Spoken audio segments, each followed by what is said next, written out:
Hello, so we are going to start composing a 12 bars blues. So I've loaded up a MuseScore file and I'm going to quickly create a document for us. So we'll call this just blues for now. And I'll put down my name and that should do for that. I'm going to go down to jazz and I think I'll have a what would be good combo for this one? We'll go for jazz combo at the moment and we'll take stuff out of it. I want it for the font, which you'll see in a minute. We'll do it in C major, 4/4, 12 bars long. There we go. Yeah, let's finish. Lovely. So that's too many instruments. We're going to go down just to 2 instruments at the moment, so I'm going to remove some. I just want a piano and bass for now, because those are the 2 instruments we have to have. So we've got 12 bars to play around with, and we've put it. I used that template because it gives us a blues font, which most jazz music is written in. So this is what why I selected that. I'll just make the screen a bit bigger. Here we go. So we've got 12 bars of music. So let's write out the form that our piece is going to be following. So the 12 bars blues follows a very, it has a very basic strict formula which you're allowed to deviate from, but we'll come to those deviations later, and let's just write a very basic, well, the most basic form of the chord structure. So command Control K, and I'm just going to write out C, C,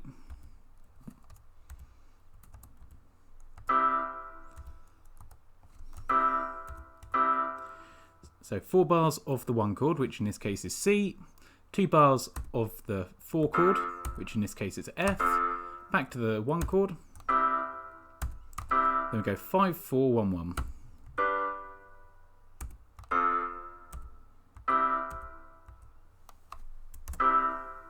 Lovely. So that is our basic chord progression that we're going to be using throughout this piece. In fact, I'm just going to copy and paste that up here. So let's just have a listen to what that sounds like.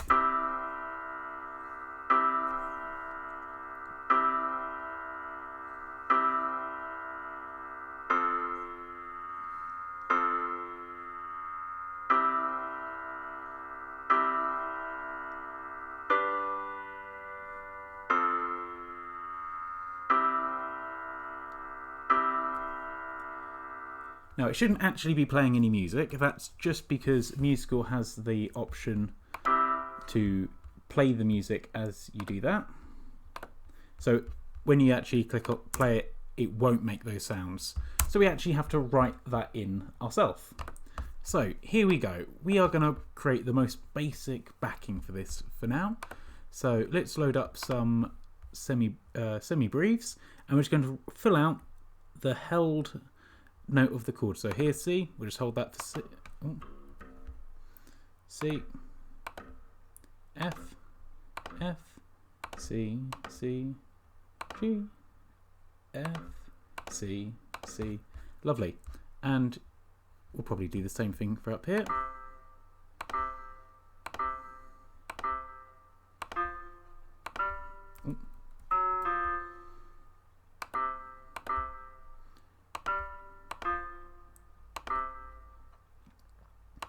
And we'll put some triads in the right hand.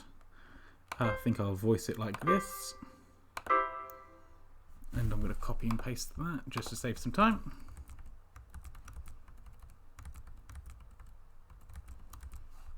And write one out for the F chord.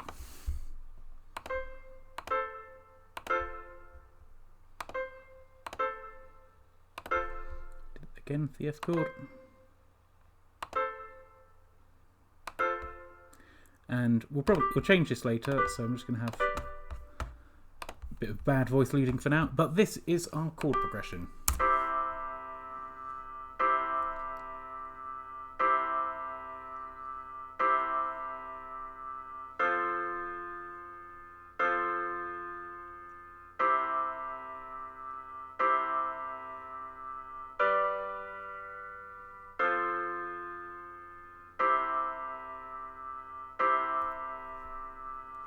Lovely. So not much going on yet.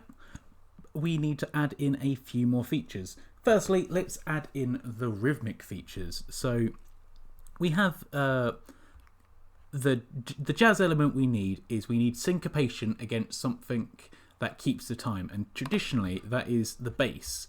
So the bass is keeping the time. So that's just going to be a constant set of crotchets. Ooh.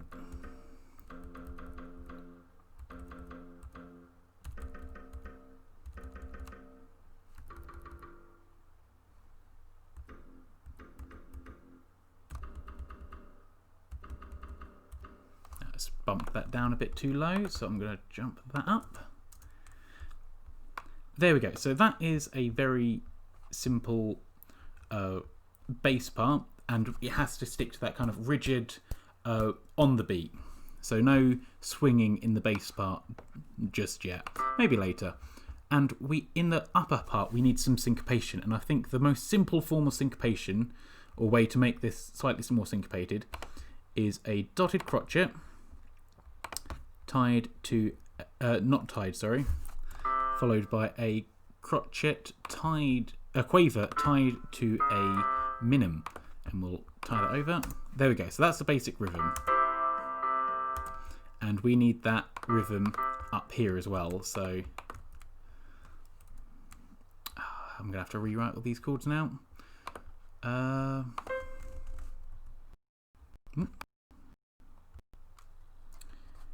Alt F3. No.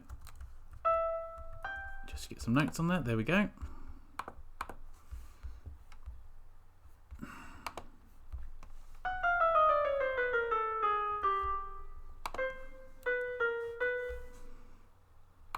Oh no, we are doing a... There we go, that's how we had it voiced. In fact, I think it might just be easier just to do it by hand. We need all of these tied over. There we go. So, and we're going to repeat that pattern. So it's a dotted crotchet, then a quaver tied to a minim, and we want that for all of these. For the F chord, we're going to change it. So we'll go in this hand, we'll go up to the F.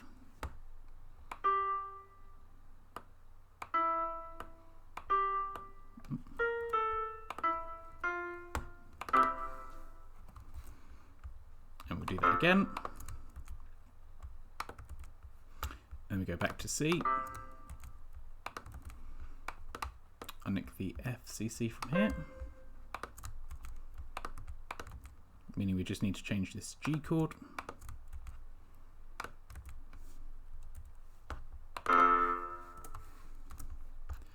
There we go. So let's have a listen.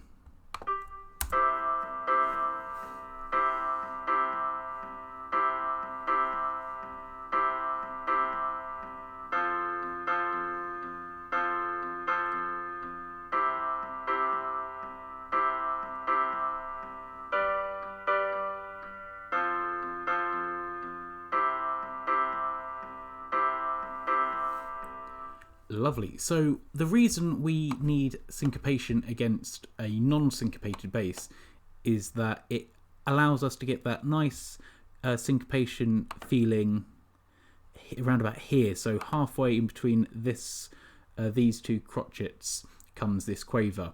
And if we didn't, if we had the bass syncopated as well,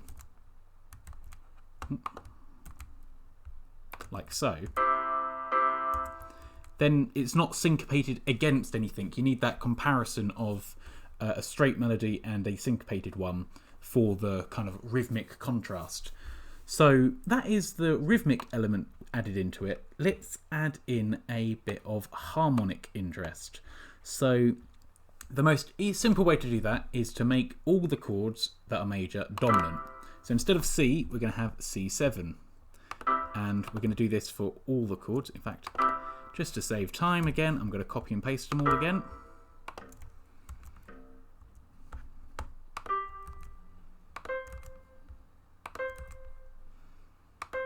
And then I'm going to do it for the F chords.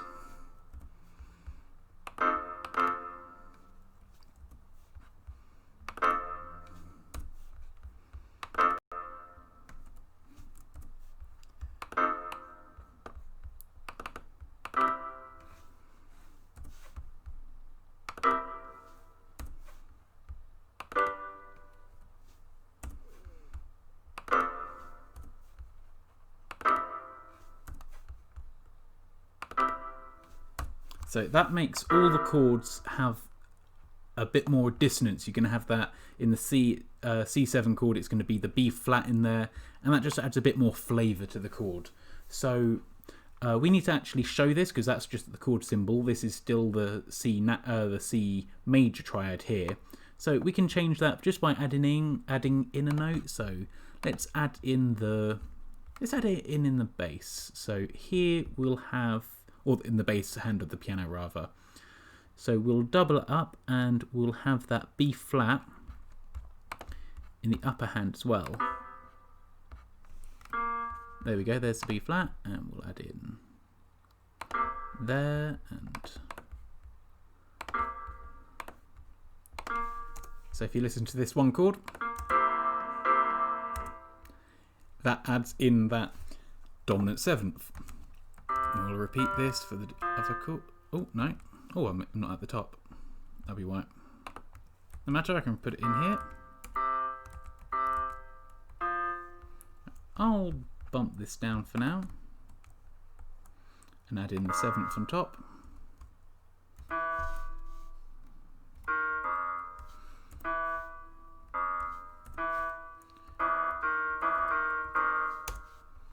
And I'll copy and paste that. Then I've already done it here by mistake. Okay.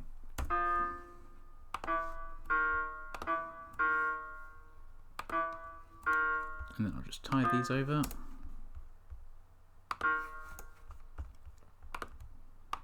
There we go. So here we have the piece with a bit more harmonic interest, which is what we need. Let's have a listen.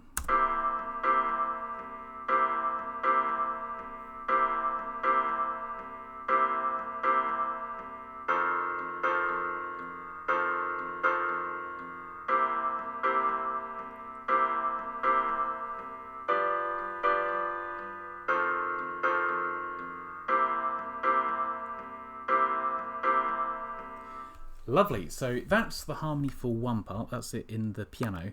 We are going to need some harmonic interest in the bass though, because the bass underlines the rhythm and the harmony. And there is a really simple formula for writing out a bass line for jazz pieces. And we're going to learn two. We're going to learn a formula and we're going to learn something that we can just plug and play. And we're going to learn the plug and play version first. And the formula for this is 1, 3, 5, 6, flat 7, then back down again going 6, 5, 3. What do I mean by that? So C, 7 here. So we start off on the 1. So we go 1, 3, which would be the third of the chord. 5, 6, flat 7, which will be B flat. Then we go back down again. So 6, 5, 3. So, and it's this sound,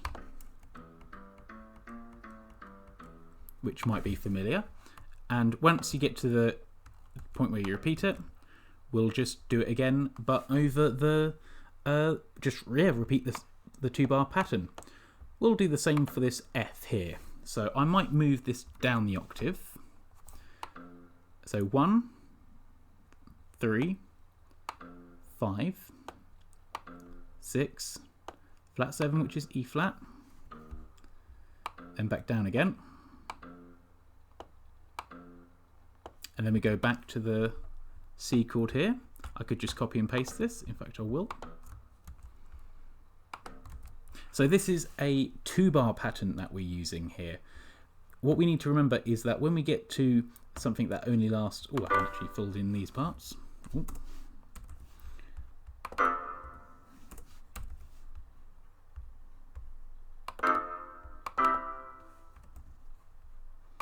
Don't want to lose silly marks for that. When we got, so this is a 2-bar pattern, and when we have it for 1 bar, so for example this G7 only lasts for 1 bar, we don't want to go up and then down again because we're on a different chord here. So we just cut it off early. So we'll start on 1, 3, 5, 6, and then we don't go to the flat 7 of the G7 chord because look, we have a new chord here, and we just start off the pattern again. So 1, 3, 5, 6, and then we have a new chord here, so we don't go back down again, we don't go up to the flat 7, we just start on C. 1, 3, 5, 6, flat 7, 6, 5, 1. Let's have a listen.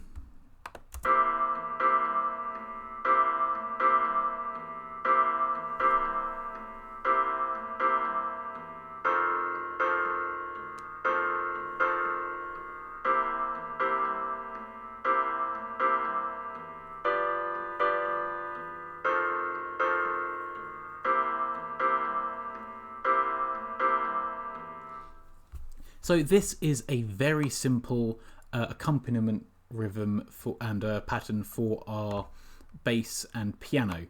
And we're going to need 1 or 2 melody instruments on top of this. And there's a lot more we can do with this piano and bass part, which we'll leave for another video for now. We can do the melody and the head and the solos based on this really simple piano and bass part.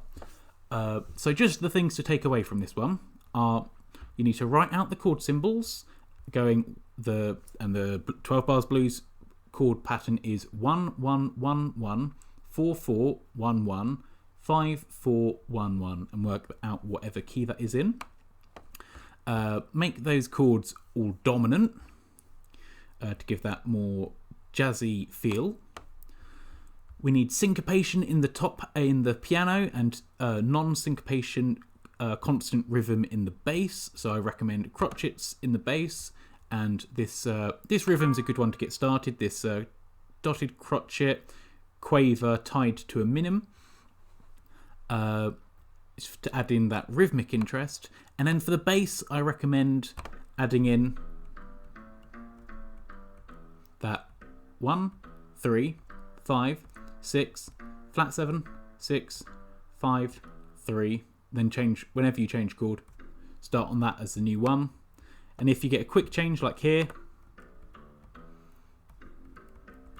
just change over to make and start the pattern again. 1 3 5 6 1 3 5 6 1 3 5 6 flat 7 6 5 3, and then it would repeat on the next bar. But that will do for now.